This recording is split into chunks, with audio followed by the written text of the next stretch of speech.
Bom dia. Hoje nós vamos falar de um assunto não muito agradável assim no café da manhã, mas é sempre necessário. Acidente vascular cerebral. É que junto com o infarto, ele é uma das principais causas de morte no mundo inteiro. E uma em cada 4 pessoas a partir de 35 anos pode ter um AVC. E o que é pior, 70% dessas pessoas podem morrer ou ficar sequeladas. Para falar desse assunto assim meio indigesto no café da manhã, eu vou conversar com o coordenador do programa Cada Segundo Importa, que é o médico Marconi Moreno, que veio tomar café e nos explicar mais sobre isso. Bom dia, doutor Marconi. Muito bom dia, Elda. Bom dia, espectadores. Seja muito bem-vindo. Obrigado. A gente vai falando assim de modo bem leve, bem brincando, porque o assunto não é muito fácil não, né? Se a gente pensar que uma a cada 4 pessoas acima de 35 anos pode sofrer um AVC, a gente está falando de um quarto da população. Exatamente. A gente está falando de uma condição que é extremamente comum na população. O ponto é que, às vezes, a gente pensa que o AVC vai ser sempre aquela condição dramática, gigantesca, né? Que vai fazer o paciente ficar para sempre numa cama. E o AVC é isso e muito mais, né? Eu estou falando de sintomas... É isso e muito menos. São condições que acabam trazendo muita morbidade, né? Trazendo problemas para a vida da pessoa e muita mortalidade, muita morte, mas que é prevenível, a gente consegue melhorar a condição de vida do paciente depois que acontece um AVC, e o AVC tem tratamento. E é por isso que a gente está aqui hoje para falar sobre... estamos na semana, né, do combate mundial do AVC, então é por isso que estamos aqui. A gente vai falar de uma coisa um pouco indigesta para um café da manhã, mas a intenção é que seja algo para trazer mais tranquilidade para a população. Uma qualidade de vida melhor. Mas você falou 2 coisas legais aí, que é prevenível e que tem tratamento. Perfeito. Quer dizer, você pode sofrer o AVC, é evitável. Vamos lá, a palavra evitável é que eu conseguiria para sempre evitar que ele aconteça. Evitável é uma palavra um pouco forte. Ele é prevenível. É prevenível Até mesmo, 90% das causas de AVC são geradas pela forma como a gente vive. E não necessariamente por uma carga genética ou porque meu pai e minha mãe... Isso, porque a gente sempre pensa assim, né? Meu pai teve, minha mãe teve, sei lá, alguém da minha família teve, eu vou ter necessariamente. Não. A chance aumenta um pouco, é claro, porque a gente não pode esquecer que uma fruta não cai muito distante da árvore, né? Mas, assim, os fatores de risco é que são mais facilmente herdáveis. Então, ter um histórico familiar de pressão alta aumenta o risco de você ter pressão alta. E a pressão alta aumenta o risco de AVC. Só que se você cuidar da pressão alta, a chance de você ter um AVC diminui. Isso, faz o caminho inverso, procurando evitar. Então, vamos lá, gostei disso. Meu pai e minha mãe têm pressão alta. Ok. Eu posso ter também essa pressão alta? Pode. Posso ter. Pode, não quer dizer que terá. Não quer dizer que terá exatamente isso. Então, se eu tiver um estilo de vida mais saudável, com os cuidados mais precoces, eu vou evitar essa pressão alta, que no futuro pode me evitar um AVC. É Perfeitamente. Isso? Aí, como é que a gente faz para todo mundo entender uma coisa simples assim? E às vezes a gente só consegue aprender quando é confrontado com um trauma, né? Ver alguém próximo da nossa família sofrendo um AVC não é uma coisa muito agradável, mas acaba ensinando muita gente, né? Então, o que a gente quer com esses momentos de conversa, num café da manhã gostoso, podendo conversar com todo mundo, é explicar que o AVC, ele é uma condição passível de prevenção. E a gente não quer ficar tratando o AVC. Eu quero evitar que ele aconteça. Quer evitar que aconteça, exatamente. Não quer tratar, não quer fazer o tratamento, quer evitar. É por isso que o nome desse programa é um programa estadual, gente, aqui do governo do estado, que é Cada Segundo Importa. Quando eu digo cada segundo importa, eu estou falando de quê? De quando já aconteceu? Quando já aconteceu. O AVC, ele é dividido em 2 mecanismos principais. O isquêmico, que é quando a artéria, né, que leva o sangue para o cérebro, ele entope. E isso, assim... equivale a cerca de 85% dos casos de AVC no mundo, e o hemorrágico, que é aquele que sangra, que equivale a 15, 20% dos casos de AVC. Quando um AVC isquêmico, aquele que entope a artéria, acontece, a cada segundo eu perco 200 mil neurônios. Eu estou falando de uma condição muito rápida, né? É muito... mil a cada segundo. Cada segundo, por isso que cada segundo importa. Importa, né? 2 segundos, 5 segundos, gente, 1 milhão. A gente chega a perder quase 7,3 trilhão de sinapses, de fibras mielinizadas, ou seja, do cabo do neurônio, do cabo do nervo dentro do cérebro, em um AVC em 10 horas. É muita coisa. Então você Falando imagina. assim, a gente fica tentando imaginar essa engrenagem toda se mexendo dentro do nosso cérebro. Exato, Né? pensa assim, a cada AVC grande, né, um AVC de grande vaso, o paciente tem um envelhecimento cerebral, estou fazendo aspas aqui porque é um termo muito mais técnico do que isso. real, de 36 anos. Para um AVC. Eu vou até tomar um café, viu? Eu vou tomar um pouco de café. Por isso que a gente tem que prevenir. Pois é, por isso que a gente tem que prevenir. Mas como a prevenção parece que não é o forte do ser humano, a gente sabe quase todas as doenças, elas têm o estilo de vida como um suporte legal para evitá-las. Com certeza. Mas a gente vê que todos os hospitais estão lotados de doenças que poderiam ser prevenidas. A gente pega a obesidade, a gente pega a diabetes, a gente pega uma opção de coisa aí que a gente poderia dar uma segurada, mas a gente tem que estar falando todo dia a respeito.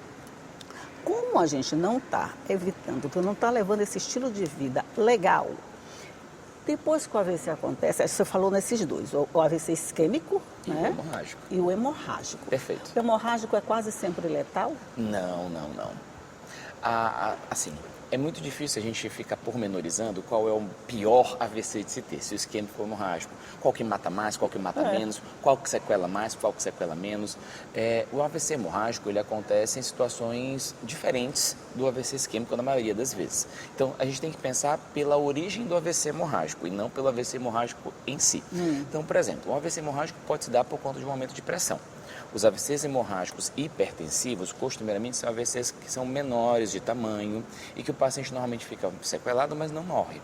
Já os AVCs hemorrágicos secundários são rompimento de um aneurisma. Esses podem ser bastante graves, dependendo do tamanho do aneurisma, de quanto tempo demorou para o aneurisma parar de sangrar, de quanto tempo demorou para baixar a pressão depois do AVC. Isso realmente é uma condição ela é muito maleável a depender de como o paciente apresenta o AVC, chega na emergência e é tratado. Eu estou indo assim pela crendice popular de que a gente pensa que sempre que tem um AVC hemorrágico, é esse já grandão que quando o aneurisma já faz o estrago completo. Mas esse não é o AVC hemorrágico mais comum. O AVC hemorrágico mais comum é o hipertensivo, não é o aneurismático. É óbvio que aquela história que você escuta na crendice popular. O vizinho do meu amigo teve uma dor de cabeça e caiu no chão duro e morreu. Esse foi um AVC hemorrágico, muito provavelmente aneurismático. E aí não deu tempo de fazer nada. Aí nem um segundo importou. Mas ele não é tão fácil de acontecer. Ele não é tão frequente. comum, não. Não é Só frequente. que ele não está tão relacionado com o estilo de vida, esse que é o problema. Isso. Por isso que as pessoas falam assim, mas para que eu vou me cuidar se meu vizinho, amigo do meu vizinho era atleta, tomava os remédios, teve uma dor de cabeça e morreu. Eu vou curtir. Isso. É verdade. Essa é a exceção, essa não é a regra. Eu acho que foi o Luiz Eduardo Magalhães, né, que era atleta, aquela coisa toda, e simplesmente caiu e morreu. Gente, ele era atleta, ele estava se cuidando, ele estava fazendo isso. Isso, nesse caso, independe do cuidado. Mas essa é a exceção. Se Isso, você brincar de passar exatamente. uma semana numa UPA, você vai ver que vai ver um monte de casos de AVC hemorrágico que o paciente foi dormir em casa à noite e foi procurar emergência só no dia seguinte, porque não melhorou. Eu até me engasguei agora. Não tem indícios que digam assim, para a família, essa pessoa está tendo um AVC, porque mesmo que você não saiba que é um AVC, essa pessoa está com alguma coisa diferente, a gente precisa levá-la ao médico. Precisa dormir ainda, ficar em casa. Qualquer mudança súbita, o AVC tem data e hora. O AVC, quando começa a ter uma alteração ali no suprimento de energia para o cérebro vindo da artéria, ou seja, a oxigenação naquele ponto, naquele foco do cérebro não está adequado, os sintomas começam em menos de 10 segundos. Rapidamente, É né? súbito. Qualquer alteração súbita que você perceba em outra pessoa, não vai ser em você, tá? Não. Nunca e jamais. Vá para a emergência. Alterações súbitas. Eu estou aqui tomando meu café. Eu não estou mais conseguindo levantar essa xícara. Emergência. Eu estou aqui falando com você, do nada começa a boca a ficar torta, o olho começa a cair, começa a ficar com a emergência. E isso pode acontecer do nada. Eu estou aqui conversando. A qualquer momento, né? Estamos vivos. Vamos só fazer uma pausa aqui na nossa conversa. Eu sei que o doutor Marconi conversa de uma forma assim tão legal que a gente consegue entender tudo mesmo assim na brincadeira. Mas é um assunto tão sério que eu vou ter que tomar um cafezinho e uma água para a gente continuar essa conversa, tá? Mas é rapidinho, eu volto já, só um minutinho.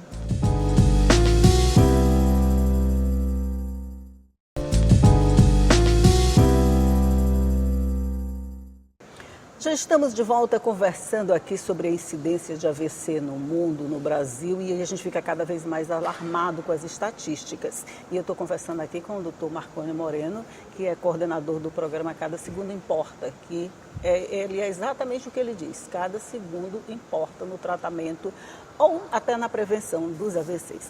A gente estava falando nessa condição de perda de força muscular, é um músculo que não reage ou que reage demais. Mas eu posso ver isso, por exemplo, eu estou sentada aqui tomando café com você e de repente você... Alguém lá fora... Sim, alguém lá fora.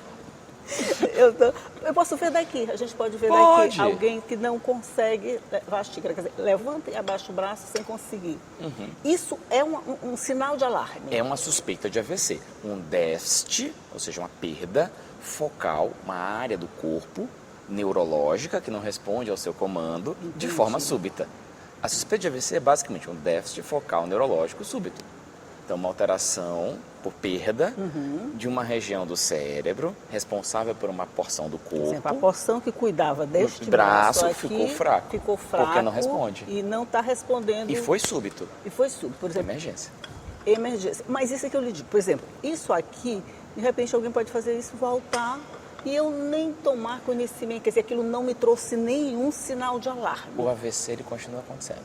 Ele vai aumentando. Os sintomas vão aumentando. A boca vai começar a ficar torta, a perna vai começar a ficar mais fraca, você vai tentar levantar e pode cair. A pessoa pode dizer se eu estou com a perna dormente? E parecer que estou com a perna dormente? É complicado, esse é um ponto muito importante. Quando a gente pensa em suspeita de AVC, a gente está falando de déficits neurológicos focais súbitos objetivos. Eu sempre excluo essa parte de objetivos porque eu quero que o paciente vá à emergência. Mas o que a gente chama de objetivo é aquilo que eu posso testar. Eu consigo testar uma fraqueza. Para testar uma sensibilidade, você vai ter que me responder. Ela é subjetiva. Isso, é verdade. Ah, tá. Então, essa aqui não tem como fingir, não tem como... A gente tem métodos até descobrir se está fingindo. Se está fingindo, né? Mas o formigamento na perna, é não, difícil, vai depender da minha resposta, da sua resposta. Né? Agora, se começar um formigamento e depois vier uma fraqueza, emergência. Ótimo. Vai que aconteceu... Com alguém ali fora. Com alguém ali fora, que não foi com nós dois, claro. E o nosso sistema de tratamento, nosso sistema de acompanhamento desses casos, a gente tem um sistema bom, fácil e seguro? Vamos lá.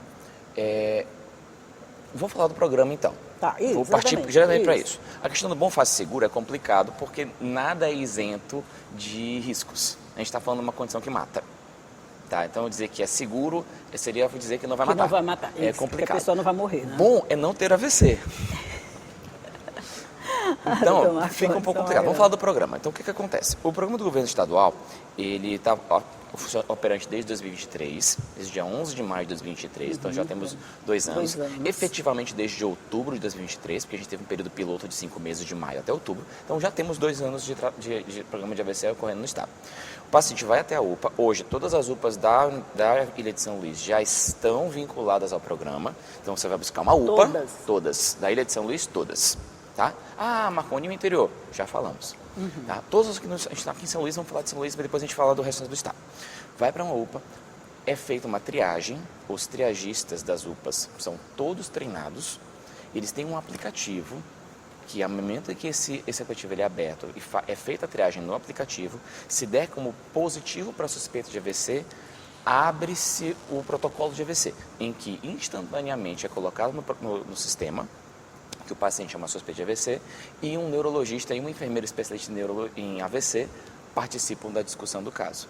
E aí esse paciente passa na frente de todo mundo na UPA, porque tem a mesma gravidade que o paciente é um politrauma, por exemplo, um acidente no campo de perícia de capotamento múltiplo, chegar um AVC tem o mesmo grau de prioridade. O paciente está infartando, tem o mesmo grau de prioridade. Então ele passa na frente de todo mundo, né? É avaliado em tempo hábil e rápido, junto com o médico que estiver de plantão e o neurologista à distância. É feito todo um exame físico voltado para AVC, um exame físico direcionado, com uma anamnese, uma história clínica direcionada, e se for comprovado a suspeita de AVC com tempo adequado de tratamento, isso é importante ser frisado, tem que chegar rápido na emergência, senão eu não tenho como a tratar. Esse paciente é rapidamente encaminhado ao Hospital da Ilha. No Hospital da Ilha, onde fica a nossa unidade de AVC, é realizada uma tomografia essa tomografia vai diferenciar um mecanismo isquêmico ou hemorrágico. Na verdade, ela vai excluir o hemorrágico. A gente não vê o AVC isquêmico, na maioria dos casos, na tomografia inicial. A gente vê que ele não tem então, sangue. Se não tem sangue, se não tem já sangue, é o outro. é o isquêmico. Pronto, Perfeito. perfeito. E aí, vê-se todos os critérios de exclusão para poder fazer a medicação. A medicação chama-se alteplase, tá? É uma medicação que visa afinar o sangue de uma vez, do corpo todo. E eu tento quebrar aquele entupimento que está na artéria lá em cima. Isso. Essa medicação tem que ser feita durante 1 hora, com o paciente monitorizado, médico assistente do lado, neurologista à distância, enfermeiro, todo mundo junto ali, acompanhando de 15 em 15 minutos, pressão e o exame físico do paciente. Pressão e exame físico, pressão e exame físico, a cada 15 minutos até o término da medicação. Depois o paciente fica na unidade AVC ou é encaminhado para uma UTI. E é feita toda a investigação do porquê aquele paciente teve o AVC. Descoberta a causa do AVC, trata-se a causa, enquanto trata-se as sequelas do AVC que aconteceu. Paralelo, trata as duas coisas. Exatamente. Agora deixa eu fazer o papel do advogado do diabo, vai lá. Do contra. Falando assim... Parece fácil, perfeito, maravilhoso e lindo. Fácil, perfeito, maravilhoso e lindo, mas a gente sabe que não é assim. Quem transita pelas UPAs da cidade sabe que a situação nas UPAs não é exatamente este céu de brigadeiro. Mar de rosas. Não é bem esse céu de brigadeiro que você pode chegar com um paciente que apresentou essa dormência, que apresentou essa fraqueza muscular, que ainda não está com a boca torta, que isso eu acho que é o sinal que chama mais atenção, que a gente já fica meio... Ele está com esses outros sinais. Ele vai ser identificado como um possível paciente de AVC e ter essa prioridade toda e esse tratamento imediato, urgente, para que esses sintomas não se agravem? Vamos lá. Pacientes com sintomas clássicos, boca torta, fraqueza do braço, vamos tirar a boca torta porque ela chama a atenção. Ela chama a atenção. Esses pacientes, eles acabam sendo rapidamente triados. Aqueles que apresentam quadros mais sutis ou que evoluem com o quadro dentro da UPA, chegou com formigamento, depois foi com formigamento. Vamos lá. Isso. Tá andando normal, falando normal, a mexendo mal, fraquezinha muscular. Aí evolui dentro da UPA com sintomas mais claros, mais francos, ele é retriado. Essa retriagem, ela normalmente acontece quando o paciente vai ser avaliado pelo médico. Pois é, a gente chega, fica lá sentado esperando, né? Tá, eu tô aqui sentada. Aqui no meio do caos. No meio do caos, sentado aqui. Quer dizer, quem está acompanhando esse paciente, ela vai lá até Pode ir até a triagista, até a enfermeira, até Olha, ele está passando mal, ele está cansando. E ele vai ser retirado rapidamente. Aí ele diz assim, espera aí que eu estou fazendo aqui um acompanhamento. Eu estou fazendo aqui a medicação do outro paciente aqui, medicação lentamente. Pois é, esse time que me preocupa, sabe? Eu sei que a intenção é das melhores, o tratamento está à disposição, mas esse olhar cuidadoso de quem recebe o paciente lá, ele precisa ser cuidadoso de verdade, porque senão não adianta todo esse aparato, toda essa trabalheira que vocês tiveram para montar um sistema que garanta essa proteção e essa proteção não chegar até quem devia chegar. É por isso que a gente está aqui. Quanto mais a gente falar sobre a situação, menos a gente vai deixar para lá o paciente que está apresentando um quadro mais grave. A gente está lutando contra uma condição que sempre existiu, mas que, por não ter um tratamento e não ter um protocolo adequado, era jogada de lado. Exatamente. Então, o fato de a gente estar justamente conversando aqui com todo mundo, conversando com a população, conversando com profissionais de saúde, é para alertar, é para a gente mudar essa cultura. Eu entendo que no meio do caos de uma UPA, acaba sendo complicado a gente triar todo mundo só na base do grito. Ele está piorando! Exatamente desse jeito. Eu entendo. O ponto é que se a gente não conversar sobre a situação, isso nunca vai mudar. E quanto mais a gente falar sobre AVC, sobre sintomas de AVC, sobre como identificar o AVC... Tem que tornar...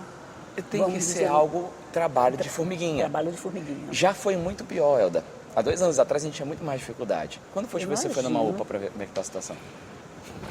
Faz um tempinho. Pois é, já melhorou muito. Ainda tem muito que melhorar, mas já melhorou muito. Esse olhar cuidadoso, ele já existe. Sabe por quê?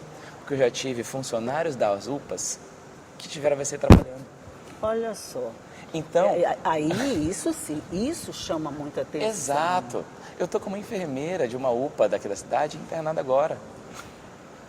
Teve AVC trabalhando, e aí? Eu aposto que agora os funcionários dessa UPA vão ficar mais atentos. Ter um olhar muito mais cuidadoso a respeito de quem chega com O sintomas assim. AVC é cosmopolita, ele não escolhe Ele não sexo, não escolhe. escolhe classe social, não escolhe raça, identidade de gênero, absolutamente nada. Ele acontece. E o fato de acontecer com alguém próximo sensibiliza também. Lembra que a gente falou que seria muito bom que todo mundo aprendesse e se cuidasse, mas às vezes a gente só consegue aprender na base do trauma? Às vezes, o trauma tem que acontecer no nível de trabalho para que todo mundo possa dar valor. Vamos rapidamente falar sobre o interior. A gente Vamos, por favor. Todas as unidades aqui da capital, todas as UPAs, já tem o tratamento, já tem um protocolo, já tem o protocolo operante. Está operante, positivo operante. No interior, como é que se faz? Vamos lá. É legal porque, assim, se o espectador quiser olhar as entrevistas anteriores que nós fizemos, vai ter um aparato de evolução. Porque é a terceira vez que a gente está falando sobre esse protocolo aqui. A gente falou em 2023, falou em 2024 e estamos falando agora em 2025. Sempre para esse período de outubro, por conta do Dia Mundial do AVC. Quando começamos, só tinham as 3 UPAs, São Luís, e depois a gente aumentou para o restante. Na segunda vez que eu vim aqui, a gente já estava falando sobre Bacabal. Bacabal já está no protocolo há bastante tempo, já trombolizou e tudo bonitinho. Já temos agora Codó e Coroatá, que foram logo depois de Bacabal. Codó encaminha para Coroatá, infelizmente, então tem um trajeto aí. Eu preciso que o pessoal de Codó seja ainda mais ágil, o que acaba sendo às vezes um problema, porque eu tenho um transporte de Codó para Coroatá, que é um pouco complicado, né? Eu já tenho Imperatriz, operante também, Presidente Dutra, né? E estamos expandindo para outros municípios do estado também. Pronto, então a gente já tem outros pontos, quer dizer, a gente não tem só na capital. Não, a gente Bacabal, Codó, Coroatá, Presidente Dutra e Imperatriz. Então já tem outros vindo aí, pelo menos mais 3. Não são polos, mas são 5 pontos. Pode chamar de polos. Polos mesmo, né? Então, eles resolvem tudo por lá. 5 polos, de onde o deslocamento fica mais fácil do que se fosse para trazer para a capital como antigamente. Exatamente, a medicação está disponível lá em Coroatá, a medicação está disponível em Imperatriz, a medicação está disponível em Presidente Dutra, né? Então o paciente não precisa vir para São Luís para fazer o tratamento de fase hiperaguda. Então, por exemplo, em Coroatá eles têm tudo. Eles têm a medicação, eles têm o intensivista e eles têm a neurocirurgia. Eles literalmente não precisam de São Luís. Ótimo. Eu tenho certeza que da próxima vez que você vier aqui, você vai me dizer que o estado todo já tem essa cobertura. Meu sonho. Que é essa cobertura de tratamento com esse protocolo maravilhoso, que é cada segundo importando mesmo. Agora, só importa se a gente se importar. Se a gente tomar consciência de que nós somos responsáveis pelo nosso estilo de vida, que a gente saiba identificar esses sintomas, que a gente tenha a mesma pressa, o mesmo cuidado em buscar um serviço de emergência e que nessa emergência a gente tenha o cuidado de chamar a atenção de quem não está prestando atenção na gente, mas que tenha a responsabilidade de encaminhar esse tratamento. Doutor Marconi, eu fico muito feliz toda vez que vocês vêm aqui, porque tem sempre alguma coisa a mais para mostrar. E quando tem coisa a mais para mostrar num tratamento como esse, aí realmente cada segundo importa, cada informação importa também. Com certeza. Eu estou sempre à disposição. Conte comigo. Eu sei que você está sempre à minha disposição. Eu sei, venha sempre comigo, vai ter sempre um café amargo aqui esperando. Bom dia para você que está aí do outro lado. Viu como às vezes é fácil falar de um assunto difícil? É só trazer o doutor Marconi que vai encaminhar direitinho, a gente vai acabar entendendo direitinho coisas que seriam complicadas no dia a dia, vai saber como buscar esse tratamento, vai saber como salvar vidas também. Tchau e até a próxima.